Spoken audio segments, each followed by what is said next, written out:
Her work is included in many museum collections, including the Brooklyn Museum, the Boston Museum of Fine Arts, and the Art Institute of Chicago, and the Smithsonian Institute collection. She received a CAPS grant for her drawings in 1981 and a Puffin Foundation grant in 2013, and a New York Foundation Award in 2015 for her graffiti landscape paintings, which, by the way, I think are the best.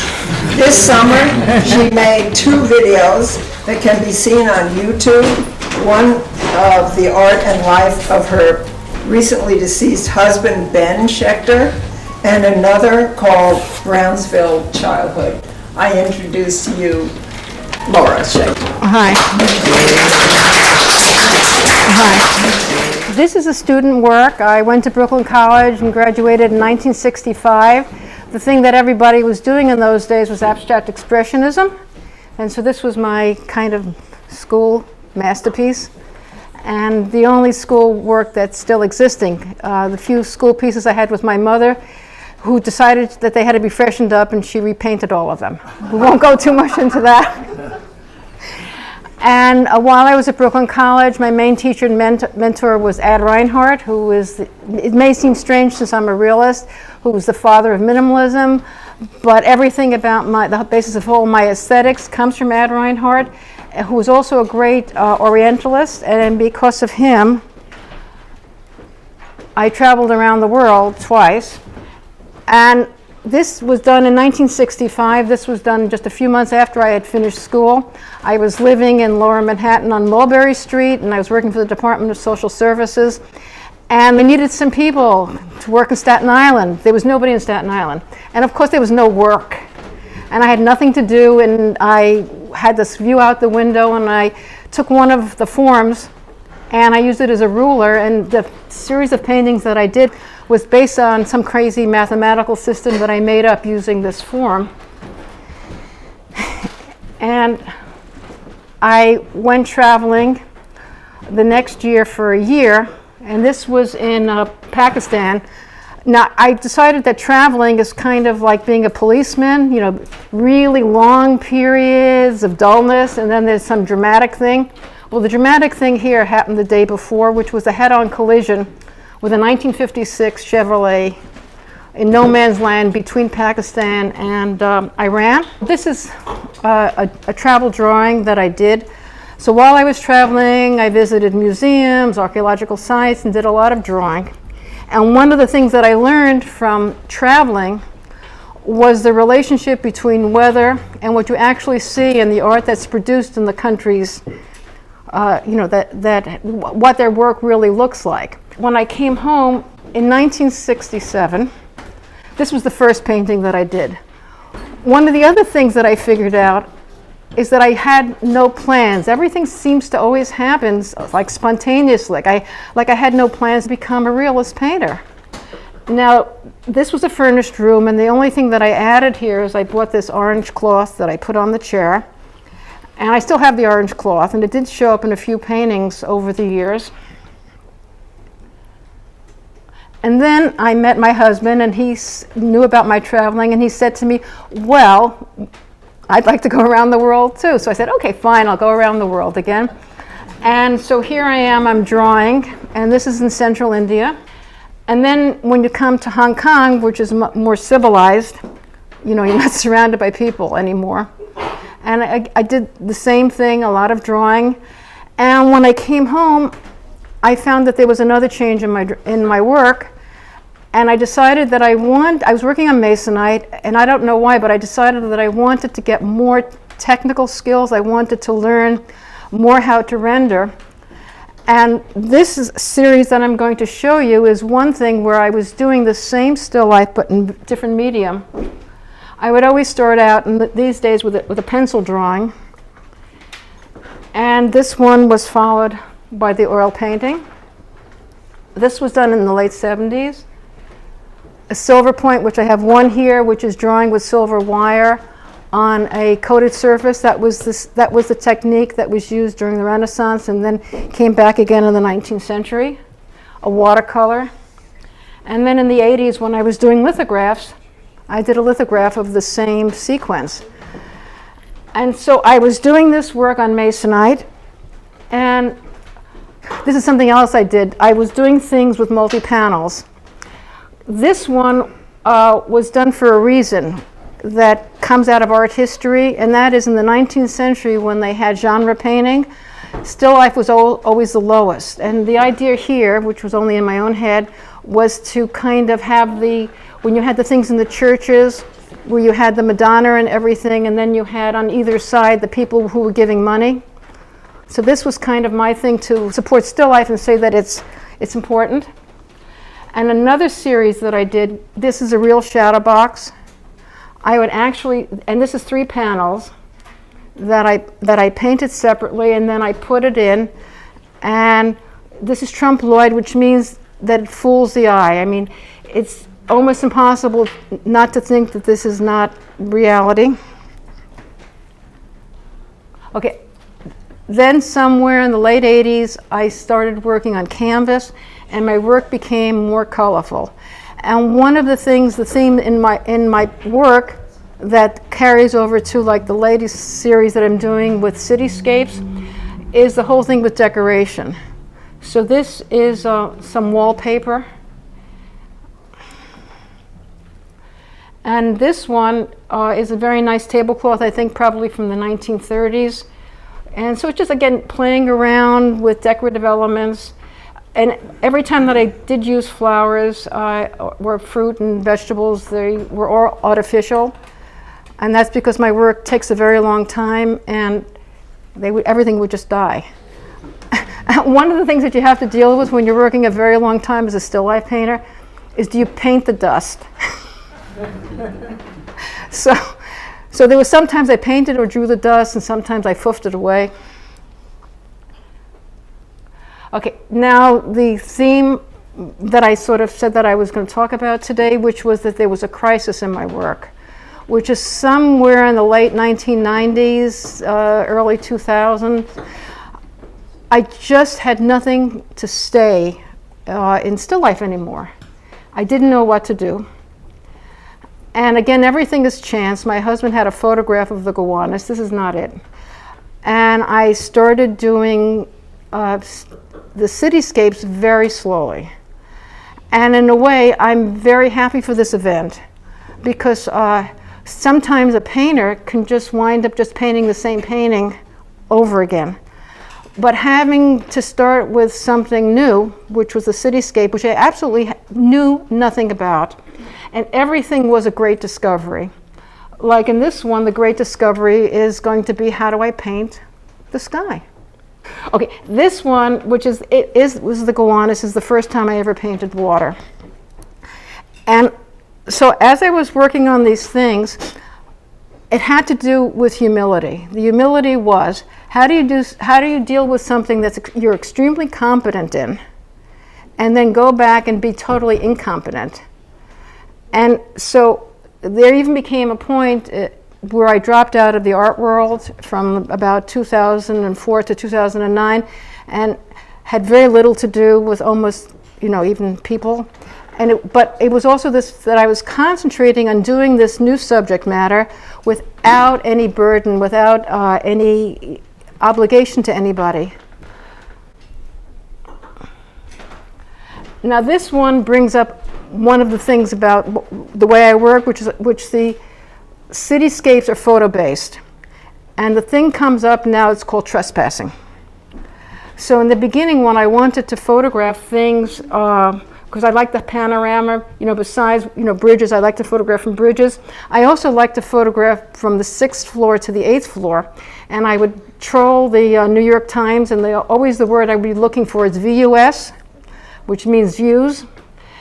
And sometimes I would come to a building, and then they would only have, the little apartment that they want you to see, and then you go out in the hall, and it says, do not go beyond this point. Do not go beyond this point without a hard hat.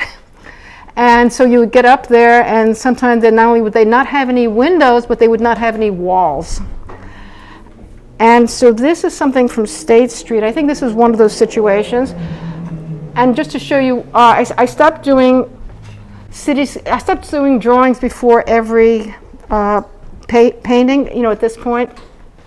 But this one does not relate to a painting. And my cityscape drawings were a little bit different than my still life drawings. For me, they're softer and they're not as tight. This is something from the Manhattan Bridge. And this is another thing about when I'm doing this kind of work. This is the Manhattan Bridge on the bicycle side looking towards Queens. This doesn't exist anymore because a house went up, a house went down. So some of these cityscape paintings become a documentation. And sometimes I've even done the same scene over a few year period. And this was the first time that I did something with graffiti. Again, this was only by chance. I was walking through the Williamsburg Bridge. The light was right because I came back another time and it looked like nothing.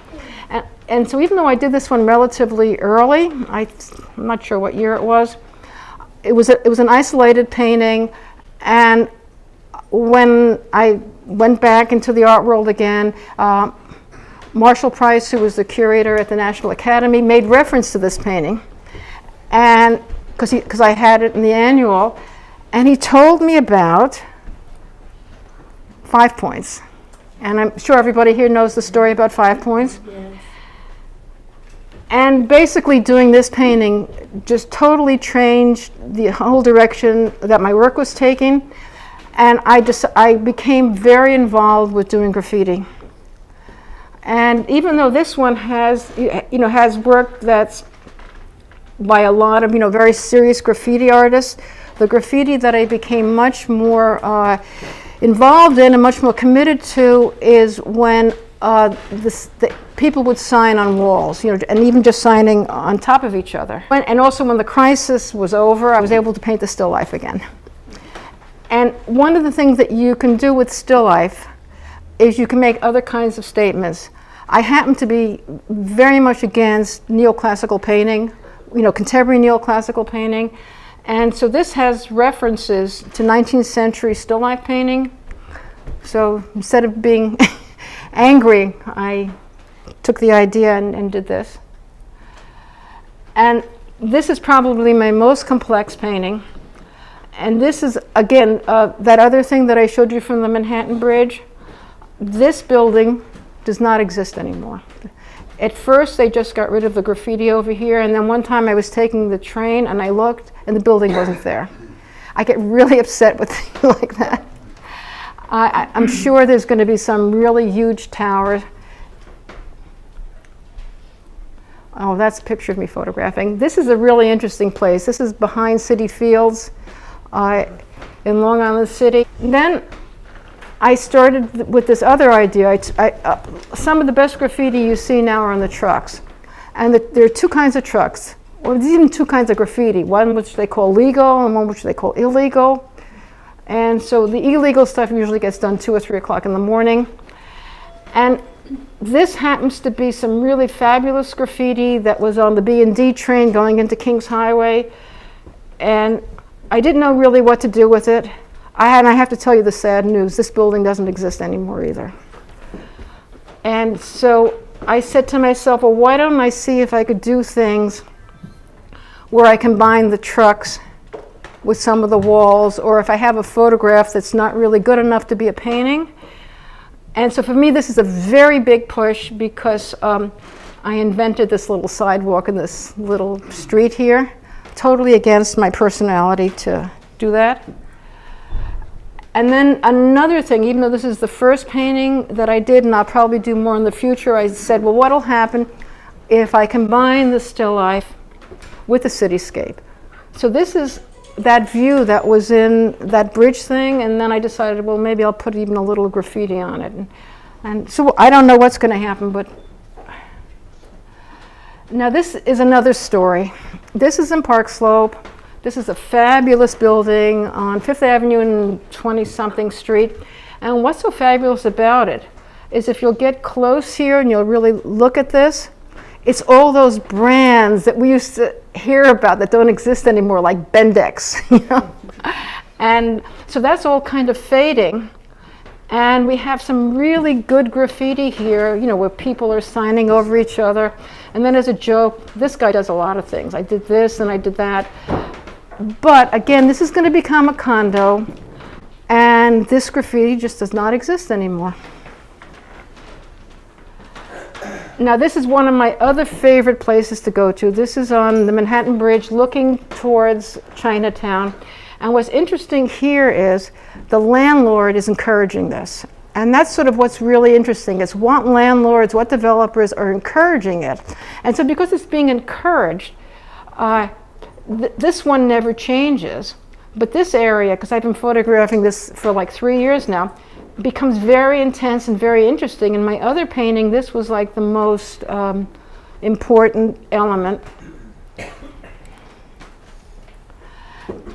This one is off the Bowery. This is that. And if you could compare them, some of this up here is the same, but everything here is different. There the windows are broken and everything. Here, this is all new windows. This is being put in. But the thing is that the developer chose to keep the graffiti. And this is just, you know, it's very rich. The best graffiti artists will come here and they'll do their thing. And this is, I'm going to show you my last two paintings. Now this one was something that I took from the number 7 train. And this is very faded here. It's probably from the 70s. It almost doesn't exist. This is very complex. They're already building a building in front of this. You can't see this anymore. I had to invent this. I have to let you know that I don't like being creative. I don't like to invent. And this area in here in my photograph, because the train was moving, it was impossible, so I even had to fake it. But this is, it's one of the problems that you have when you, like I say, with still life, I have control over everything.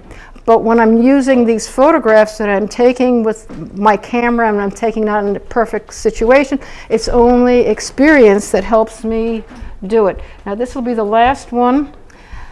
And this is a recent trip that I did over the summer. I went to the Bronx. Eventually I went to Fordham Road, but this is Jerome Avenue. This is the number 4 train, and I'm walking and I see that. Now what I was thinking about when I was thinking about this, now we don't know what this means. It says here Ramos Auto Parts. I mean, why did he hire someone to do this? I mean, I left it out, but these women even have little, bee things. So I'm like thinking about Dutch painting. And when you have the Dutch genre painting and they have all this iconography that we don't know what it is, I found out that like the iconography, the only one that we do know is that when someone's playing a musical instrument, it's somehow supposed to stand for sex. But almost all the other, metaphorical things they have. Now, we will never know why Ramos picked this image as an advertisement for his store. I just want to leave with one thing that I'd like to say about graffiti, which I think that graffiti beautifies urban blight.